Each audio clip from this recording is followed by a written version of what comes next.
大家好，又嚟到 Sword Joy 嘅 channel。如果未訂閱嘅，歡迎訂閱啦，俾 like 啊，或者 share 俾啲朋友睇啦。咁啊，今日想介紹一隻我相對比較少介紹嘅金錶啦。咁啊，先講個型號嘅規格啦。咁啊，係一個 Omega 嘅 Seiko 嘅一個玫瑰金嘅 Moon Watch 啦。咁啊，佢個 size 嚟講係42啦。咁啊，個粒同粒就47.5啦，咁啊厚度大概係13.2啦。咁喺呢隻錶嚟講咧，第一次攞上手嘅感覺咧，就係份量好重嘅，因為相對嚟講佢係屬於一隻金錶啦，咁你仲要金帶啦。咁我自己個人嚟講就好少有金帶同即係金帶嘅金錶嘅，因為我自己比較。即係我唔係咁鍾意咁張揚咯，即係如果金帶金錶，我自己覺得就 carry 唔到咯。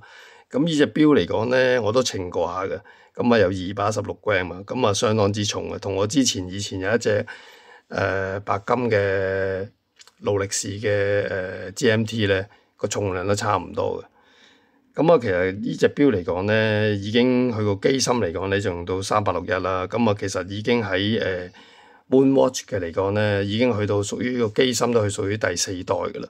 咁啊，最早期嚟講，1950幾年、1960幾年嘅嗰時嚟講係用緊而家最出名嘅321機芯啦。咁啊，之後啊去到大概69年打後啦，去到80年代至90年代初咧，就用861機芯啦。咁啊，再近期啲就161啦。咁啊，再近期啲啦，咁啊已經去進化到361啦。咁啊，361機芯其實都係 based on Demand 嚟嘅，咁啊個動力儲備大概都係50小時到啦。咁其實呢隻錶嚟講咧，俾我感覺除咗有份量之外咧，咁我其實錶面上咧個細節位咧都係有啲嘅復古元素嘅。咁啊，最明顯嘅兩點咧就係嗱，可以放大少少俾大家睇。嗱，最明顯兩點咧就係中間個 Omega 嗰個 logo 咧。咁啊，早期少少嗰啲咧，即係10零年前嗰啲咧，一般嘅鋼嘅 Omega 咧，個 logo 都係用絲印上去嘅。咁呢隻嘅 logo 咧，就用咗金屬圈、金屬個 index 嘅，咁相對個立體感係會好多嘅。但大家唔知睇唔睇到啦？嗱，個 logo 係用金屬嘅。咁其實個圈嚟講咧，就用鋁片啦。咁啊，有少少復古元素就係有玩開嘅都知啦，即係個90字呢個位啦，就係 dot overlighting 啦，即係嗰粒滴嚟講咧，嗰粒點咧就係喺嗰個零字嘅頂嘅。咁啊，呢兩樣都係有少少即係復古翻少少嘅元素啦。咁大致上呢隻錶嘅成個外形咧，同其實鋼錶咧就冇乜分別嘅，都係42mm啦。咁啊一個錶耳都係一個扭索嘅錶耳啦。咁其實最早期嚟講咧，1950幾年Speedmaster 即係最初出 Moon Watch 嘅叫第一代啦。其實係用咗一個第一、第二代都用咗直耳嘅。咁如果我個人嚟講咧，就覺得直耳嗰個嚟講咧，嗰個 case 嚟講咧，我就比較中意啲咯。即係個感覺上有線條啲啊。咁啊，依個扭耳依個耳呢個咁嘅 shape 咧，就common 啲咯。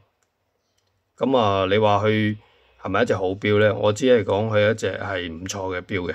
咁啊，有咩嘢要彈佢咧？即係除咗講呢啲之外，彈佢咧就覺得條帶啦。其實以前啲帶咧，如果有玩開10零年前嗰啲嘅 Moon Watch，佢以前仲用緊161機芯嗰時，條帶呢個扣呢個位咧好闊嘅。咁有啲人覺得戴咗上手咧就有啲怪啊，即係同個錶頭同個 buckle 位個位咧就有啲好似唔係好對稱。咁而家新呢啲帶嚟講咧係改良過嘅。嗱，依個位咧係收細咗嘅，即係相對戴上手咧，你唔會覺得呢個位咧特別大咗出嚟嘅。咁但係有一樣嘢，我覺得佢唔好啦，就係呢個微調呢個位，點解做咗呢個新嘅扣，但係個微調嘅位咧，唔係以前有一隻撳掣，然後褪出褪入，咁相對嚟講喺調校嗰方面啊，或者適合個手型咧就會好好多啦。咁但係呢個就冇嘅，呢個嚟講咧，最多都係咧得2格，仲要篤窿嘅。咁我覺得呢樣嘢真係要可以改善啦。即係如果你喺 Moonwatch 裏面條帶個扣位做得咁靚，做得咁好，咁但係你呢個位又做得唔好喎。咁同埋我覺得呢個第一上手呢個感覺咧就係個錶頭係好重嘅，但係條帶嗰個重，即係嗰個質量咧，嗱呢隻新錶嚟嘅，但係呢條帶咧我都已經覺得有少少鬆鬆地啦。咁會唔會戴咗幾年之後咧，好似啲勞力士 Datejust 咁咧，成條帶會塌咗落嚟咧，就不得而知啦。咁我覺得佢呢條帶嗰個拎與拎之間嗰個緊扣程度唔係好強啊。即係如果佢做得再 solid 啲，可能係由於佢金屬嘅關係啦，可能鋼會好啲啦。金屬嘅關係相對可能個硬度冇咁高啦。咁啊，唔係做得好 solid 嘅感覺。咁我覺得會唔會戴咗幾年之後咧，成隻錶會塌咗落嚟啊？呢條帶啊，我覺得要彈一彈佢嘅微調啦，同埋條帶佢嗰個結實程度。咁相對呢隻錶都係一個唔錯嘅選擇啦。如果想玩 Omega 又玩金錶，咁當年最新我 check 到個定價大概係336600啦。咁我見而家初期出嗰陣時嚟講咧，都有少少好貼近個定價，冇乜點折嘅20零萬全新錶咯。但係我見到而家全新錶都去到20萬咁上下，如果二手會再平啲。咁其實如果10零萬買一隻二手又新淨全套嘅，咁我覺得都可以一玩嘅。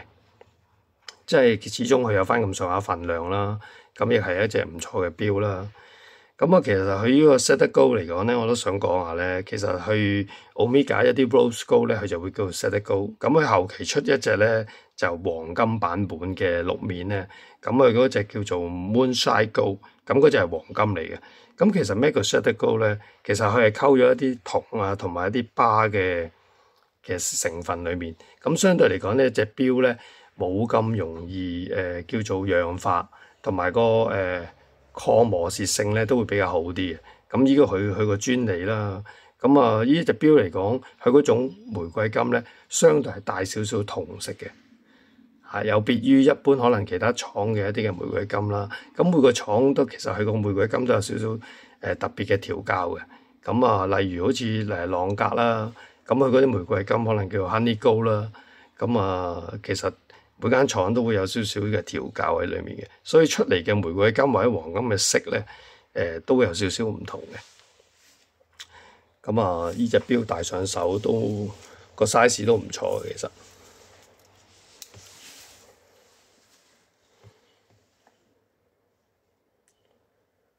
咁同埋個錶面嚟講咧，都係做咗2個 step 嘅層次啦。咁一個立體時錶啦，咁啊相對嚟講，如果你去睇佢咧，佢其實個錶面都做得有心思嘅，就唔係完全一層可能一層嘅絲印啊上去啊。咁啊啲立體時錶啊，同埋一個圈啊，嗰個3個3小盤都係有一個高低層次嘅 step 喺度嘅。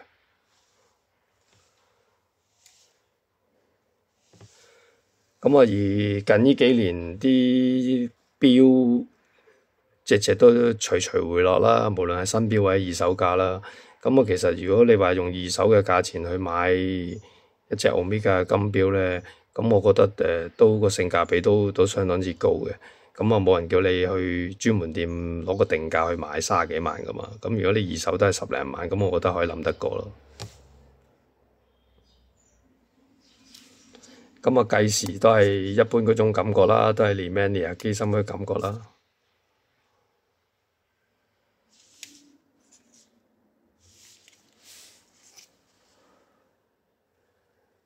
好，今日介紹係咁多，多謝大家觀看。